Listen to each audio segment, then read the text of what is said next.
Working 18-hour days, I slipped and I fell. Winter's up and hit me, I had to change well. There's no way to sustain it, you'll crash and burn. Will not be able to work and no way to earn. Change well, and then you can leave. Change well, and your kids you can feed. Turn your life around for the final bell. It's now or never, you have to change well. It's now or never, you must change well. Hello, and welcome to the second episode of Change Well. And this is part 2 of our origin story. Remember, this is a podcast. It'll be about 15 minutes long every week, and it's from my company, well, along with my wife's, Wellness Leadership LLC. We'll share about 10 to 15 minutes every week. But today, we're going to go back to the story of last week. Last week, we left myself, Don, at the nadir of my health journey.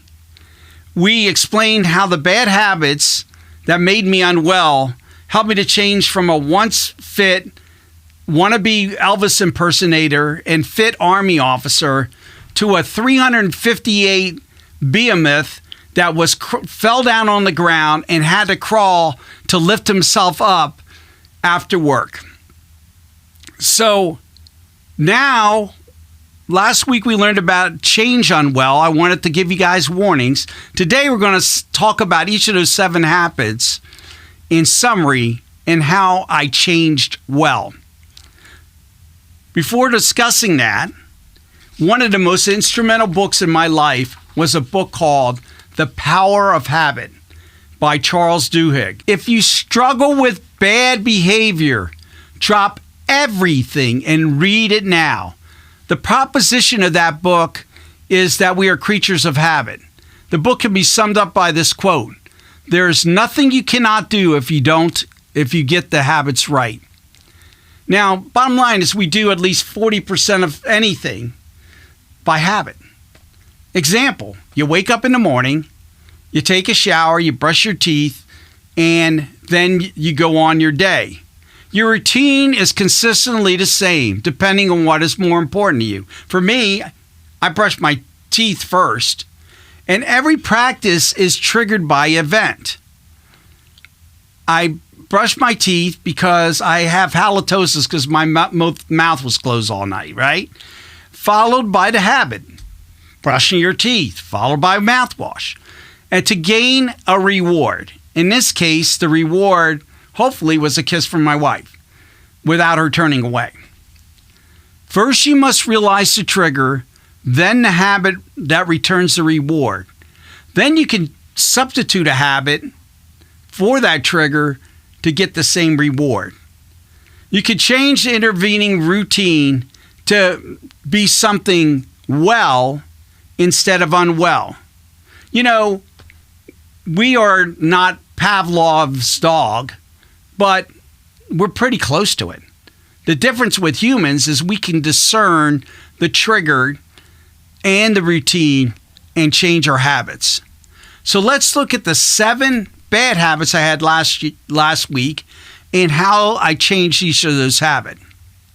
Habit number 1, we talked about me binge eating everything, especially peanut M&Ms in this size of a cup. It actually was larger. New habit, I ate with filling fruit. So how did I do that?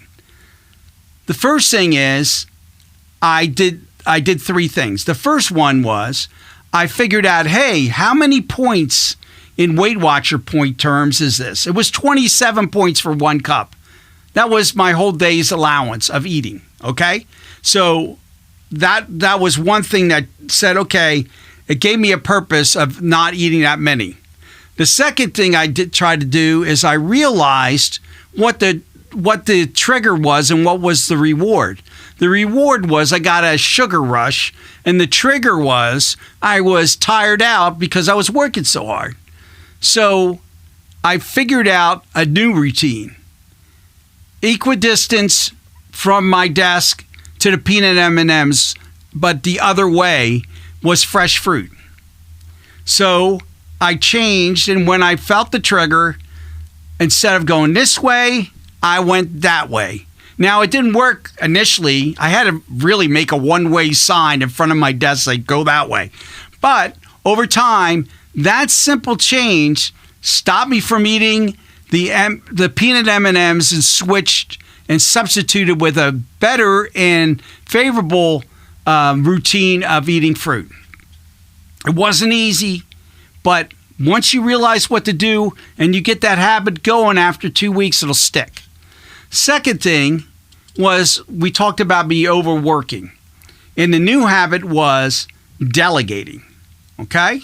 So I was working with this mixed up proposition that I had to be there. I had to be in the trenches with my people or everything would fall out of place. In that place, I was doing myself a disservice and the people working with me and for me. I wasn't giving them an opportunity to excel. I looked like I didn't trust them. And in so doing, I was running myself in the ground. So, chiefly, for selfish reasons at first, I said, hey, I got to delegate. And I got to unload and say no to some of my jobs, or I'm not going to make it.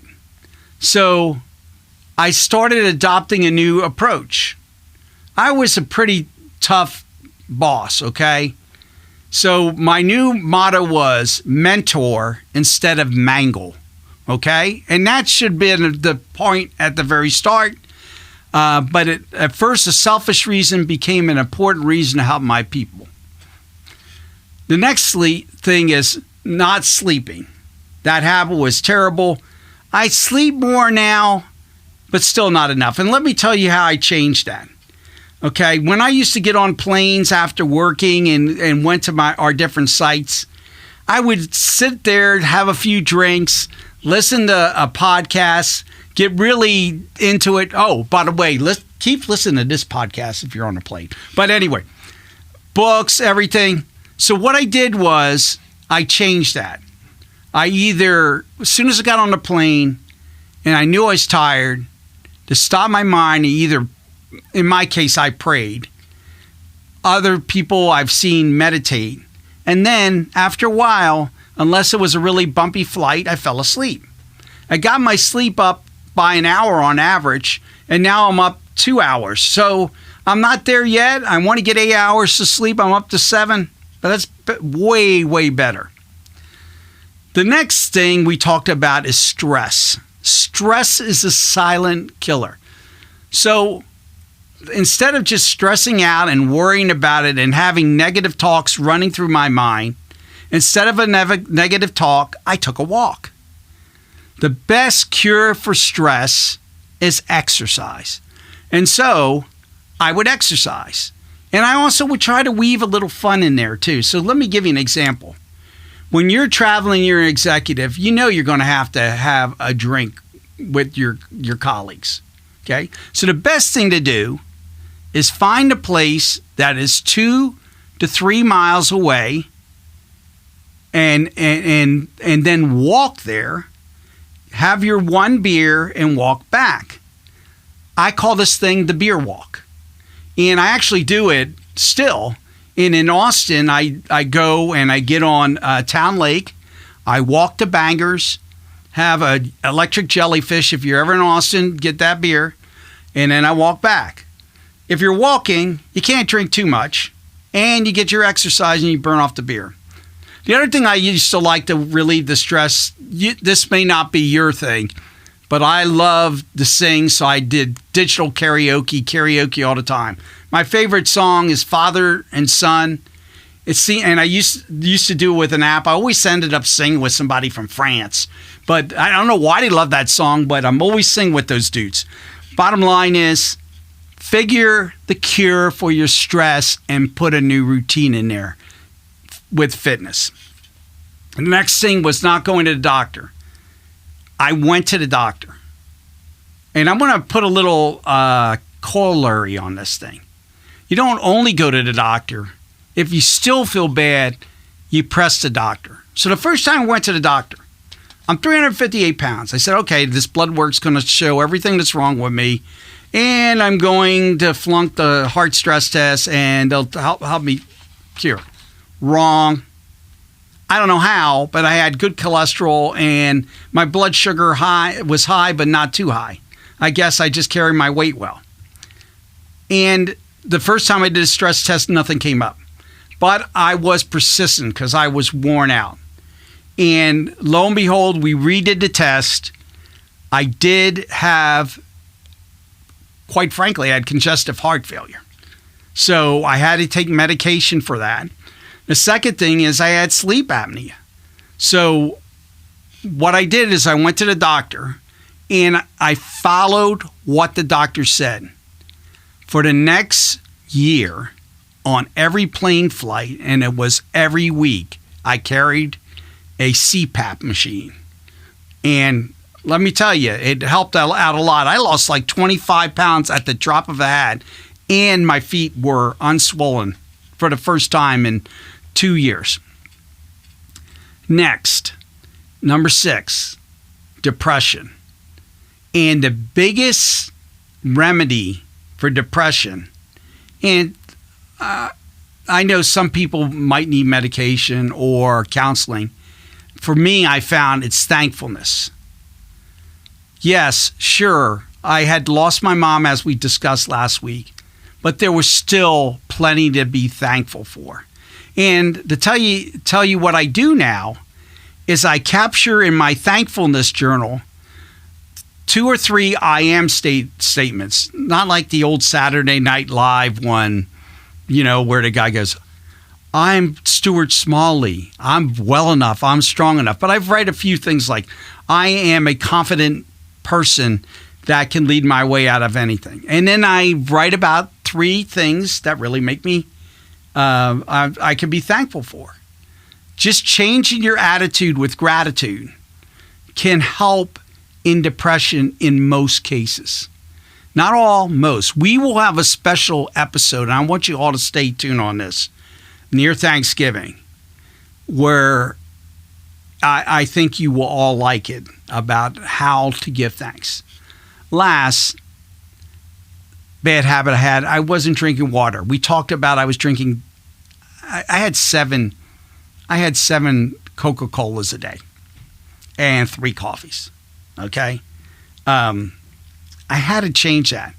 I did not like to drink water, but I realized that, hey, maybe I'm drinking all these sodas, maybe not just for the caffeine, but for the carbonation. And lo and behold, I like IPAs too, so I like carbonated kind of things, right?